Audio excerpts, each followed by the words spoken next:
Hi. ನಾನು ನಿಮಗೆ ಇವತ್ತೊಂದು ಕತೆ ಹೇಳ್ತೇನೆ.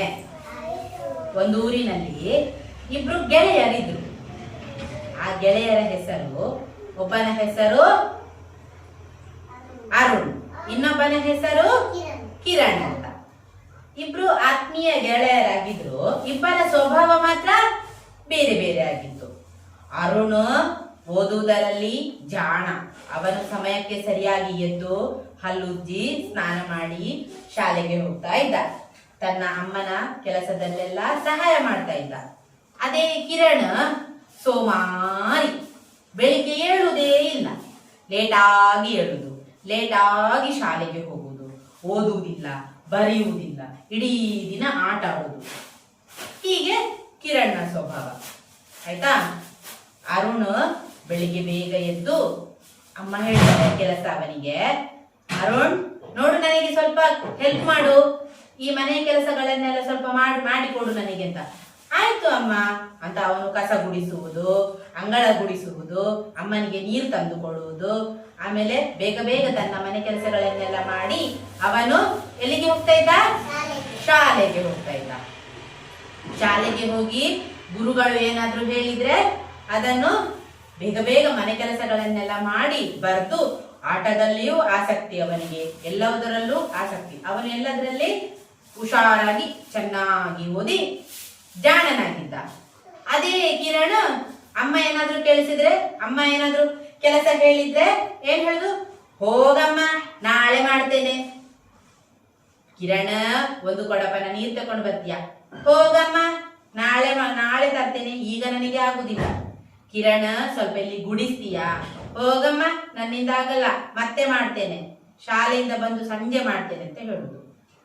ಅಮ್ಮನಿಗೆ ಬೇಜಾರಾಗ್ತದೆ.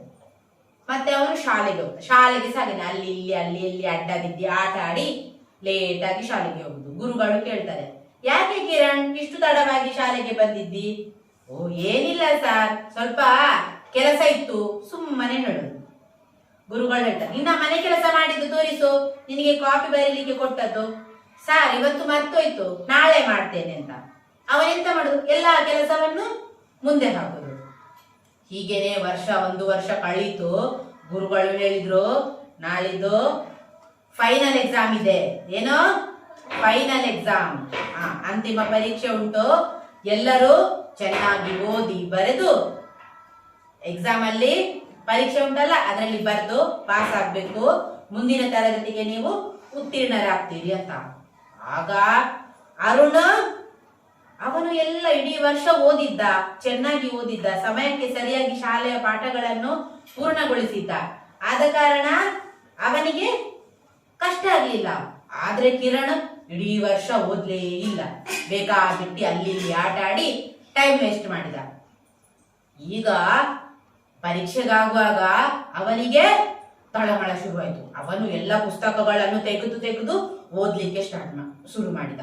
ಓದ್ಲಿಕ್ಕೆ ಆಗ್ತದಾ? ಇಡೀ ವರ್ಷದನ್ನು ಒಂದೇ ಸಲ ಓದ್ಲಿಕ್ಕೆ ಆಗ್ತದಾ? ಆಗುದೇ ಇಲ್ಲ. ತುಂಬಾ ಟೆನ್ಷನ್ ಮಾಡಿಕೊಂಡು ಆ ಪುಸ್ತಕವನ್ನು ಒಮ್ಮೆ ನೋಡುದು, ಈ ಪುಸ್ತಕವನ್ನು ನೋಡುದು. ಅವನಿಗೆ ಯಾವುದೂ ಅರ್ಥವೇ ಆಗ್ತಾ ಇರಲಿಲ್ಲ. ಕಡೆಗೆ ಒಂದು ದಿನ ಪರೀಕ್ಷೆಯ ದಿನ ಬಂದೇ ಬಿಡ್ತು. ಇಬ್ರಿಗೂ ಗುರುಗಳು ಪ್ರಶ್ನೆ ಪತ್ರಿಕೆಯನ್ನು ಕೊಟ್ರು. ಇಬ್ರು ಅರುಣ್ ಏನು ಚಿಂತೆ ಇಲ್ಲದೆ ಎಲ್ಲ ಅವನಿಗೆ ಗೊತ್ತಿರುವಂತಹ ಪ್ರಶ್ನೆಗಳಿಗೆ ಸರಿಯಾಗಿ ಉತ್ತರವನ್ನು ಬರೆದು ಅವನು ಪೇಪರ್ ಅನ್ನು ಸರ್ ಕೈಯಲ್ಲಿ ಕೊಟ್ಟು ಹೋದ. ಆದ್ರೆ ಕಿರಣ್ ಎಷ್ಟು ನೆನಪು ಮಾಡಿದ್ರು ಅವನಿಗೆ ಉತ್ತರಗಳನ್ನು ಬರೀಲಿಕ್ಕೆ ಆಗ್ಲೇ ಇಲ್ಲ. ಅವನು ಬಹಳ ಬೇಜಾರಲ್ಲಿ ಖಾಲಿ ಪೇಪರ್ ಅನ್ನು ಗುರುಗಳಿಗೆ ತನಗೆ ಗೊತ್ತಿದ್ದಷ್ಟು ಉತ್ತರವನ್ನು ಬರ್ದ ಪೇಪರ್ ಕೊಟ್ಟು ಬಿಟ್ಟ. ಫಲಿತಾಂಶದ ದಿನ ಅರುಣ್ ಫಸ್ಟ್ ಕ್ಲಾಸ್ ಪಾಸ್ ಆದ ಮತ್ತು ಕಿರಣ್ ಫೇಲ್ ಆದ. ಕಿರಣಿಗೆ ತುಂಬಾ ಬೇಜಾರಾಯ್ತು. ಅವನು ಜೋರಾಗಿ ಕೂಗ್ಲಿಕ್ಕೆ ಸ್ಟಾರ್ಟ್ ಮಾಡಿದ, ನಾನು ಫೇಲ್ ಆಗಿದ್ದೇನೆ ಎಕ್ಸಾಮ್ ಅಲ್ಲಿ ಅಂತ. ಅದಕ್ಕೆ ಗುರುಗಳು ಹೇಳಿದ್ರು, ನೋಡು ಕಿರಣ್, ನೀನು ಇಡೀ ವರ್ಷ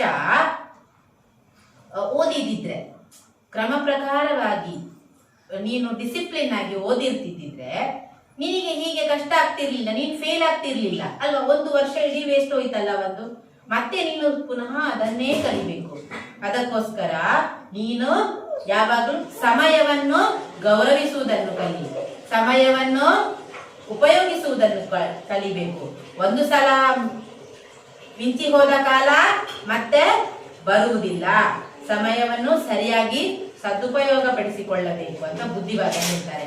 ಆಯ್ತು ಗುರುಗಳೇ, ಇನ್ನು ಮುಂದೆ ನಾನು ಚೆನ್ನಾಗಿ ಓದಿ ಯಾವುದೇ ಕೆಲಸಗಳನ್ನು ಮುಂದಕ್ಕೆ ಹಾಕದೆ ಇಂದಿನ ಕೆಲಸವನ್ನು ಈಗಲೇ ಮಾಡಿ ಮುಗಿಸಿ ನಾನು ಬರುವ ವರ್ಷ ಉತ್ತಮ ಅಂಕಗಳಿಂದ ಉತ್ತೀರ್ಣನಾಗುತ್ತೇನೆ ಅಂತ ಹೇಳ್ತಾನೆ. ಇಷ್ಟನ್ನು ಕೇಳಿ ಗುರುಗಳಿಗೆ ತುಂಬಾ ಖುಷಿ ಆಗ್ತದೆ. ಅವನ ಬೆನ್ನು ತಟ್ಟಿ ಅವನಿಗೆ ಪ್ರೋತ್ಸಾಹಿಸುತ್ತಾರೆ. ಆಯ್ತಾ? ಅರ್ಥ ಆಯ್ತಾ ಕತೆ? ನಾವೇ ಯಾರ ಹಾಗೆ ಇರ್ಬೇಕು? ಅರುಣ್ ಹಾಗೆ ಇರ್ಬೇಕಾ, ಕಿರಣ್ ಹಾಗೆ ಇರ್ಬೇಕಾ? ಗಟ್ಟಿಗೆ ಹೇಳಿ. ಅರುಣ್ ಹಾಗೆ ಇರ್ಬೇಕು, ಕಿರಣ್ ಹಾಗೆ ಇರ್ಬಾರ್ದು. ಗೊತ್ತಾಯ್ತಾ? Very good. ಚಪ್ಪಾಳೆ ಕೊಡಿ.